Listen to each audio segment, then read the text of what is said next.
Well, hey there, mathletes. Here we are looking at rationalizing the denominator. So when you talk about rationalizing the denominator, we need to make sure we rewrite the expression so that there's no radicals in the denominator and there's no denominators in any radicals. So what we're looking for is to be able to re-simplify them so that those radicals don't exist in those states. So here I notice I want to rewrite this expression. I have the square root of 3 in my denominator. So I want to use the property that if I know that if I have something squared in the square root, that simplifies to itself. So the square root of 3 squared, or 9, is 3. So if I multiply this, remember I'm always going to be multiplying by a form of 1 in my expression, so I keep the original expression's value the same. So that form of 1 I want to pick, I want to look at my denominator and multiply it so that that term will simplify out. So if I multiply by the square root of 3 over the square root of 3, okay, the numerator I'm going to get square root of 2 times 3 is 6 over the square root of 3 squared, or 9. Well, what's the square root of 3 squared? It's just 3. And the numerator, I have square root of 6. Square root of 6 isn't a factor of any other perfect square factors.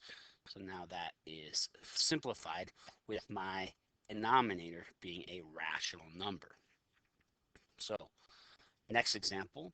So if we have the square root of 5xy and the square root of x cubed as our numerator to rationalize the denominator, again, this is the issue that is not a simplified form. It's not a rational denominator. So I'm going to multiply it by my form of 1. Right? My form of 1 here is just going to be the same thing as my denominator.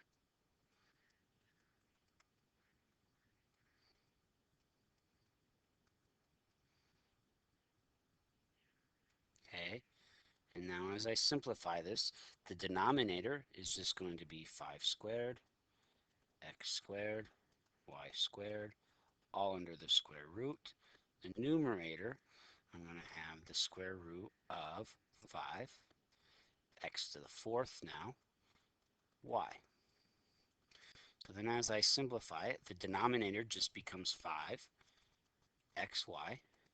Numerator, any perfect square, so x squared is a perfect squared twice, so I get 2x squareds out.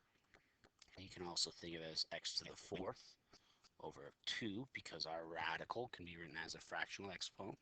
So that's x2. That's kicked out here. Well, square root of 5 and a single y will remain inside a radical, and that will be our rational denominator. So rationalize our denominator when we're not dealing with a index of 2 in our radical, so we have something like a 3 in there. It's best to think about writing it as a fractional exponent. So my fractional exponent of 2 to the cube root is 2 to the 1/3 power. So what I really want to get is I want to get rid of this 1/3 in the denominator. So really my goal is to be able to get 2 to the third power, or 2 to the first power. So then it's rationalized. Well, in order to do that, I'm going to think about what form of 1 am I going to multiply it by in order for it to be 2. So knowing that when I multiply things, I add exponents, I'm going to do 2 to the 2/3. So what I do on the bottom, I do on the top to know that I am multiplying by 1. Okay, so then this ends up being 2 to the 1/3 times 2 to the 2/3 is 2 to the 3/3, or 1. We'll simplify later. And then on the top, we get 2 to the 2/3. Well, what does that simplify to?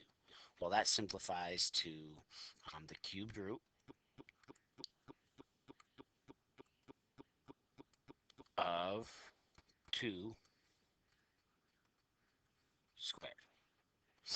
And the denominator, well, 2 to the first power, 3 over 3, and 2 to the first power is just 2. Well, 2 squared is 4, so I get cubed root of 4 over The nice way to verify that if you're correct, if you go ahead and type these into your calculator, if I do this into my calculator, I get 1 divided by the cubed root of 2, and I see that this is approximately equal to 0.794. So what's nice about rationalize the denominator is after I've done it, it still should have the same equivalent value. So now if I type this into my calculator and I do the cubed root of 4 divided by 2, and I get the same decimal equivalent, 0.794, okay, that verifies that I've done this correctly. Okay, so that's a good way to self-check yourself. So another example, so using fourth roots. Okay, so again, I'm going to take anytime that index is different than 2, it's probably going to be easiest to write it as a fractional exponent. So again, my goal is to have this as 7 to the first power. So I'm going to multiply that by 7. What plus 1/4 is 1? Well, that's 3/4. So I do that to the top and bottom. Okay. So then I get 7 to the 4 over 4. And on the top, I just get 7 to the 3/4. So again, 7 to the first power is just 7. So my denominator is rationalized. My goal is met. In my numerator, I'm going to rewrite this as an exponent. So I know that 7 is going to be underneath my radical. The 3 is in the numerator. That is my power. And the 4, the denominator of my rational exponent, represents a index of 4, or the fourth root. Okay, so I can do 7 to the third is 343. So then I get the fourth root, 343 over 7. Okay, so our next examples are going to deal with binomials. So a quick review on multiplying binomials. Just remember we double distribute. So for instance, if we're multiplying these two binomials together, binomial because it's 1, 2 terms times 1, 2 terms known by the separation of our addition or subtraction sign there. So as we multiply these through, okay, we got to double distribute. So 3 goes to 2. And so I get 3 times 2 is 6. And I do 3 times 4, root 5. So I get plus 12 root 5. Now I multiply the second term to both. So then I get plus 4 root 5. And then I multiply this. And I get plus 8 square root of 25, or 5 squared. So now as I simplify it, this square root of 25 is 5, so I get plus 8 times 5, which is 40, and 6 are my rational numbers, so I can add 40 and 6 and get 46. So that's taking into account the first term and the last term over here. Now our two middle terms that had radicals in them, okay, I have 12 roots 5 plus 4 roots 5. I'm going to get 16 roots 5. And then I'm going to add that to 16 roots 5. Okay, so that's my final answer of multiplying those across. I can't add those two, they're unlike terms. This has a root 5, this does not, so we cannot add those together.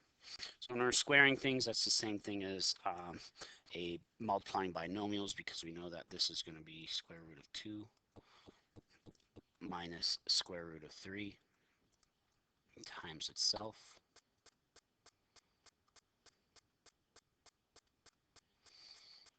Okay, so my first terms, I'm going to get root 4 minus root 6, middle terms, minus root 6, and plus square root of 9. Well, root 4 is 2, root 9 is 3, so I get 2 plus 3. And then these are irrational. Square root of 6 aren't perfect squares, but if we have two of them, we subtract 2 and we get minus 2 root 6. So then as we further simplify this, we get 2 plus 3 is 5, minus 2 root 6. And that's our final answer. So we're going to use this concept of rationalizing or multiplying binomials to multiply conjugates. The nice thing, this is kind of coming from our difference of squares, or is coming from our difference of squares, that when we have our difference of two terms, we get our difference of two perfect squares. A squared minus b squared, we know. We practice factoring and going this way. Well, now we're going to exploit this property because we know when radicals are squared, so if we have a radical being squared, that just simplifies to x. So if we're trying to rationalize something, this helps us get rid of a square root of something by multiplying by its conjugate. So let's see what I mean here. So here we have 2 plus square root of 3. Notice these are difference of two squares, that 2 and 2 is the same, square root of 3 and square is the same, but we just differ from our signs. One's addition, one's subtraction. So these are conjugates. So when we multiply this across, we get 2 times 2 is 4. And we get 2 times square root of 3 is minus 2 square roots of 3. And then notice this next term should always be the opposite. So 2 times positive, I get plus 2 root 3. So just like as we saw the distribution of the difference of squares, those middle two terms cancel out. These two terms cancel out. Okay. We still have our last term here. So then plus root 3 times negative root 3 is going to be minus square root of 9. What happens, like I said, is these middle two terms are opposites of each other, so they cancel out. So that's really nice because what we get left with is we get the 4 minus square root of 9 is 3. Okay, 4 minus 3 is 1. Okay, let's look at another example here. So 1 is our final answer there. Notice we've taken numbers that are irrational and we multiply by its conjugate and we get a rational number. So if we're trying to rationalize denominator, we're going to use this strategy. So again, second example here, square root of 5 times the square root of 5 is square root of 25. And I get minus square root of 10. And square root of 2 times square root of 5 is plus square root of 10. So good, I see my middle two terms are going to cancel out. And my last term is going to be minus square root of 4. Okay. So these two terms are opposites. They go away. Square root of 25 is 5. Square root of 4 is 2. So we get 5 minus 2 is equal to 3. Again, a rational solution. Doesn't have any radicals involved. So as we're trying to rationalize the denominator, we're going to employ that and see that, all right, if I want this denominator to be rational, that square root is showing me that it's not a rational denominator, I need to decide about a form of 1 that I'm going to multiply in order to have it as a rational denominator. So to do that, I'm going to multiply by the conjugate, 5 minus square root 3 over 5 minus square root 3. This example might look similar to the previous video. We did do it before, but I feel like it needed further explanation. So now as we double distribute here, I get 5 times 5, I get 25. And then I do 5 times minus square root of 3, and I get minus 5 square roots of 3. And I get plus 5 square roots of 3. And then I get minus square root of 9. All over. Well, 1 times anything, that's nice. It's just itself, so 5 minus square root of 3. And I should notice, middle two terms cancel out. They're opposites of each other. And I get 25. Square root of 9 is 3, so 25 minus 3 over 5 minus square roots of 3. Well, 25 minus 3 is 22. So my denominator rationalizes now 22. 5 minus square roots of 3. Okay. Last example here, rationalizing here, notice we have a binomial on numerator denominator. Don't let it throw you off. Don't be confused by the numerator. Still choose and look at your denominator and say, all right, it's not a rationalized denominator. I have a radical there. So my strategy is to multiply it by its conjugate, 1 plus square root of 5. Okay. Remember, as I multiply it there, I have to multiply it on the top by the same one. Don't take the conjugate of the numerator, but just of the denominator and multiply it, because in order to preserve the value of our original statement in red, we can only multiply by forms of 1.